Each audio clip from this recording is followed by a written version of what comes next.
Ration ഡോക്സിൻ്റെ അടുത്ത വീഡിയോയിലേക്ക് സ്വാഗതം. ഇന്നിപ്പോൾ നമ്മൾ പറഞ്ഞു വെച്ചാൽ സുമതി വളവ്.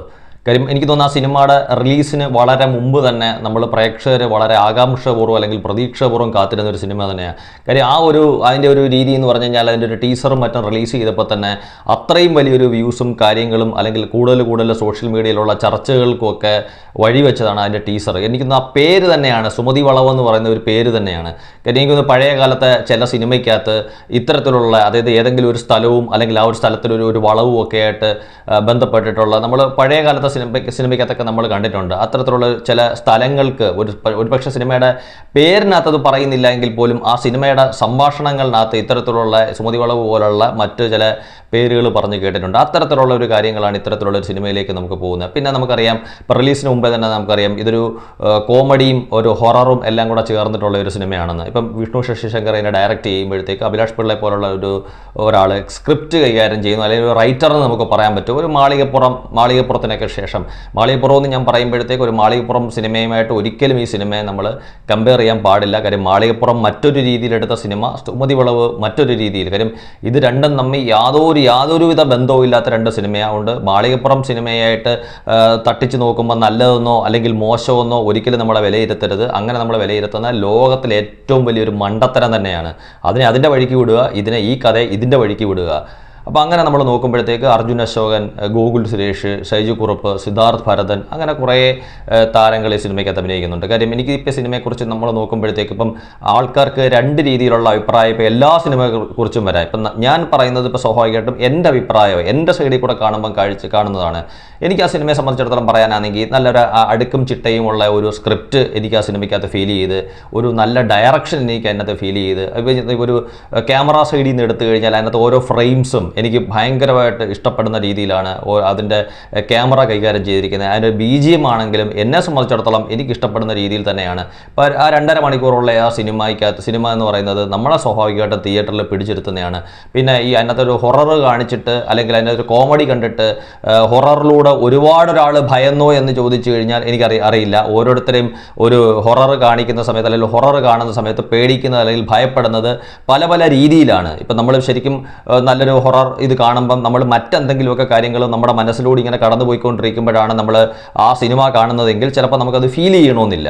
അതുപോലെ ഒരു കോമഡി ആണെങ്കിലും ശരി, നമ്മളൊരു കോമഡി സിനിമയിൽ നമ്മൾ കാണുന്ന സമയത്ത് നമ്മുടെ മനസ്സിൽ കൂടെ മറ്റ് ചില പ്രശ്നങ്ങളെക്കുറിച്ചുള്ള കാര്യങ്ങളാണ് നമ്മുടെ മനസ്സിലൂടെ കടന്നു പോയിക്കൊണ്ടിരിക്കുന്നതെങ്കിൽ ചിലപ്പോൾ നമുക്ക് ആ കോമഡി ഫീൽ ചെയ്യണമെന്നില്ല. ഇനി അതല്ല, ഒരു സിനിമയിൽ തന്നെ നമ്മൾ ശ്രദ്ധിച്ചിരിക്കുമ്പോഴും എല്ലാ ഹൊറർ കാണിക്കുന്നതും അല്ലെങ്കിൽ എല്ലാ കോമഡി കാണിക്കുന്നതും എല്ലാവർക്കും ഒരുപോലെ ഫീൽ ചെയ്യണമെന്നില്ല. പലർക്കും അതിൻ്റെ അളവ് പല രീതിയിലാണ്. എന്നെ സംബന്ധിച്ചിടത്തോളം അതിനകത്ത് ആ ഹൊറർ സൈഡിൽ കൂടെ നമ്മൾ നോക്കുമ്പോഴും അല്ലെങ്കിൽ കോമഡി സൈഡിൽ കൂടെ നോക്കുമ്പോഴും സാമാന്യം തരക്കേടില്ലാത്ത രീതിയിൽ നല്ല രീതിയിൽ തന്നെയാണ് ആ സിനിമ അതിൻ്റെ ഡയറക്ടർ ഒരുക്കി വെച്ചിരിക്കുന്നത്. പിന്നെ അർജുൻ അശോകനെ സംബന്ധിച്ചിടത്തോളം അല്ലെങ്കിൽ ഗോകുൽ സുരേഷിനെയൊക്കെ സംബന്ധിച്ചിടത്തോളം നമുക്ക് പറയാനാണെങ്കിൽ അർജുൻ അശോകൻ എനിക്ക് തോന്നുന്നു അദ്ദേഹം തിരഞ്ഞെടുത്തിരിക്കുന്ന ഈ സിനിമ വളരെ നന്നായിട്ടുണ്ട്. കാര്യം എനിക്ക് തോന്നുന്നു അദ്ദേഹത്തിന് ഏറ്റവും നന്നായിട്ട് പെർഫോം ചെയ്യാൻ പറ്റുന്ന രീതിയിലുള്ള ഒരു ക്യാരക്ടർ തന്നെയാണ്. അതെനിക്ക് തോന്നുന്നു ഈ സുമതി വളവിൽ അദ്ദേഹത്തിൻ്റെ ക്യാരക്ടറിനെ ഇനിയും കുറേ കാലം ചിലപ്പോൾ ആൾക്കാർ ഓർത്തിരിക്കത്തക്ക രീതിയിലാണ്. ഞാൻ പറഞ്ഞത് അങ്ങ് ഈ ലോകത്ത് ഇതുവരെ ഇല്ലാത്ത രീതിയിലുള്ള ഒരു ക്യാരക്ടർ എന്നുള്ള രീതിയിലല്ല, ആ ക്യാരക്ടറിനെ അദ്ദേഹം അത്രയും ഭംഗിയായിട്ട് തന്നെ ചെയ്തിട്ടുണ്ട്. ഇത്തരത്തിലുള്ള ക്യാരക്ടർ അദ്ദേഹത്തിന് നന്നായിട്ട് ചേരും. അതുപോലെ ഇപ്പോൾ ഗോകുൽ സുരേഷ് ആണെങ്കിലും, ഞാൻ പറഞ്ഞ ഷൈജു കുറുപ്പ് ആണെങ്കിലും, സിദ്ധാർത്ഥ് ഭരതനായാലും,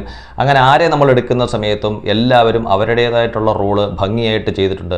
പിന്നെ ഗോകുലം മൂവീസിനെ സംബന്ധിച്ചിടത്തോളം ഇത്തരത്തിലുള്ള ഒരു സിനിമയിലേക്ക് വരുമ്പം തന്നെ നമുക്കറിയാം വെറുതെ ഒരു സിനിമയ്ക്കകത്ത് കൊണ്ടുവന്ന് അങ്ങനെ തലവെച്ച് കൊടുക്കത്തില്ല. അവർ എന്തെങ്കിലും രീതിയിൽ എന്തെങ്കിലും പറയാനുള്ള ഒരു ഇതായിരിക്കും. പിന്നെ സുമതി വളവെന്ന് നമ്മൾ പറയും, സുമതി വളവ് യഥാർത്ഥത്തിൽ നമുക്കറിയാം എവിടെയാണ് സുമതി വളവ്. ചിലപ്പോൾ ഇതിനകത്ത് എനിക്ക് തോന്നുന്നു അതിനകത്ത് സംഭാഷണങ്ങളൊക്കെ കൈകാര്യം ചെയ്തിരിക്കുന്ന ഒരു സുമതി വളവുമായിട്ട് ബന്ധപ്പെട്ടിട്ടുള്ള ഒരു പ്രദേശത്തെ രീതിയിലായിരിക്കത്തില്ല സംഭാഷണങ്ങളൊക്കെ കൈകാര്യം ചെയ്തിരിക്കുന്നത്. പക്ഷേ അത്തരത്തിലുള്ള ഒരു കാര്യങ്ങളെക്കുറിച്ചൊന്നും നമ്മൾ നോക്കേണ്ടത് അതിൻ്റെ ഒരു കഥയും തിരക്കഥയും സംഭാഷണവും അല്ലെങ്കിൽ സിനിമയും അല്ലെങ്കിൽ അതിനകത്തുള്ള ഓരോ ആക്ടേഴ്സിൻ്റെ അഭിനയം ഏത് വഴിക്ക് പോകുന്നു അല്ലെങ്കിൽ ആ പെർഫോമൻസ് എങ്ങനെയാണ്. ഈ 2.5 മണിക്കൂർ സിനിമ നമ്മൾ കാണുമ്പോൾ അതിന് നമുക്ക് ലാഗ് ഫീൽ ചെയ്യുന്നുണ്ടോ ഇല്ലേ, കാര്യം നമുക്ക് കണ്ടുകൊണ്ടിരിക്കാൻ പറ്റുന്ന സിനിമയാണോ, നമുക്ക് എന്തെങ്കിലും ഇൻട്രസ്റ്റിംഗ് ആയിട്ടുള്ള സിനിമയാണോ, കുടുംബമായിട്ട് പോയൊരു സിനിമ കാണാൻ പറ്റുന്നതാണോ എന്നൊക്കെ ഉള്ള രീതിയിൽ നമ്മൾ നോക്കുമ്പോഴത്തേക്ക് തീർച്ചയായിട്ടും ഞാനിപ്പോൾ പറഞ്ഞ രീതിയിൽ ഇതെല്ലാം കൂടെ നോക്കുമ്പോഴത്തേക്ക് നമുക്ക് ധൈര്യപൂർവ്വം തിയേറ്ററിൽ പോയി കുടുംബമായിട്ട് കാണത്തക്ക രീതിയിലുള്ള ഒരു നല്ല സിനിമ തന്നെയാണ് സുമതി വളവ്. കാര്യം എനിക്കൊന്ന് തിയേറ്ററിൻ്റെ അതിൻ്റെ റിലീസിന് മുമ്പ് തന്നെ എങ്ങനെയാണോ ഓരോ പ്രേക്ഷകനും അത്തരത്തിലുള്ളൊരു സിനിമ കാണണമെന്ന് ആഗ്രഹം ഉണ്ടായിരുന്നത്, അതിൻ്റെ റിലീസിലും ഈ പറഞ്ഞ കണക്ക് ആ ഒരു പ്രതീക്ഷ തെറ്റിക്കാത്ത രീതിയിൽ തന്നെയാണത്. പിന്നെ ഞാൻ മുമ്പേ പറഞ്ഞ കണക്ക് എല്ലാവർക്കും എല്ലാ സിനിമയും ഇഷ്ടപ്പെടണമെന്നില്ല. നല്ല സിനിമകളെ കുറ്റം പറയണമെന്ന് കരുതിക്കൂട്ടി ഇറങ്ങിയിട്ടുള്ള ഒരുപാട് ആൾക്കാരും ഉണ്ടാവും. പിന്നെ ഞാൻ മുമ്പേ പറഞ്ഞ കണക്ക് ചിലപ്പോൾ അങ്ങനെ തന്നെ ആവണമെന്നില്ല.